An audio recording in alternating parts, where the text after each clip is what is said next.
নমস্কাৰ বন্ধু বান্ধৱীসকল, মোৰ চেনেলটোলৈ আপোনালোক সকলোকে স্বাগতম জনালোঁ। আৰু মই আজি লৈ আহিছোঁ আপোনালোকৰ বাবে এটা নতুন ভিডিঅ'। আৰু এই ভিডিঅ'টোত মই আজি আপোনালোকক এটা কথা ক'বলৈ আহিছোঁ। জাষ্ট মই মোৰ চেনেলটো বহুত ফ্ৰিজ হৈ গ'ল মোৰ চেনেলটো, কাৰণ মই আপোনালোকক এইকেইদিন ভাল ভিডিঅ' দিয়া হোৱা নাই। সেইবাবে মোৰ যিটো ভিউজ সেইটো ডাউন হৈ গৈ আছে আৰু ইনক্ৰিজ হোৱা নাই বা বাঢ়া নাই মোৰ ভিউজটো, আৰু বহুতেই ডাউন হৈ গৈ আছে। সেইবাবে মই ভাবিছোঁ আজিৰ পৰা মই ডেইলি এটা 9 বজাত ভিডিঅ' আপলোড কৰিম, আৰু আপোনালোকে দিনটো চাই পেলাই মোৰ ভিউজখিনি অলপ বঢ়াই দিব বুলি মই ভাবিছোঁ, আশা কৰোঁ।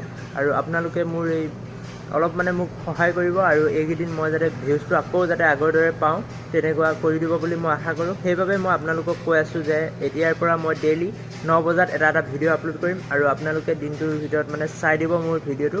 আৰু সেইবাবে মই এই ভিডিঅ'টো আজি বনাই আছোঁ, আৰু আজিৰ পৰা মই ডেইলি এটা ভিডিঅ' বনাম বুলি আপোনালোকক মই প্ৰমিছ কৰিলোঁ। আৰু এতিয়া মই ডেইলি এটা ভিডিঅ' আপলোড কৰিম, আপোনালোকে ডেইলি চাব। আৰু আজিৰ ভিডিঅ'টো ইমানেই আছিল, যদি ভাল পালে তেন্তে লাইক কৰি দিব, চেনেলটো ছাবস্ক্ৰাইব কৰি দিব। আজিৰ ভিডিঅ'টোনো কি ভাল পাব আপোনালোকে, জাষ্ট মই কথা এটা ক'লোঁ। আৰু যেনেকুৱাই ভিডিঅ' নহওক মই আজিৰ পৰা 9 বজাত এটা ভিডিঅ' আপলোড কৰি থৈ যাম। ৰাতি বা আবেলি মই যেতিয়া ভিডিঅ' এটা বনাম বা শ্বুট কৰিম, তেতিয়া আপোনালোকক ভিডিঅ'টো তেতিয়াই আপলোড কৰি দিম। মই জাষ্ট আনলিষ্টেড কৰি ৰাখি দিম, আৰু তেতিয়া মই আপোনালোকক পাব্লিক কৰি দিম 9 বজাত। আপোনালোকে ভিডিঅ'টো চাব, মই তাৰপিছত আকৌ নেক্সট ভিডিঅ' বনাম, তাৰপিছত এনেকৈ মই আপলোড কৰি থৈ দিম। আৰু 9 বজাত ডেইলি এটা ভিডিঅ' মই পাব্লিক কৰি দিম, আৰু আপোনালোকে চাব বুলি আশা কৰিলোঁ। আজিৰ ভিডিঅ'টো ইমানেই আছিল।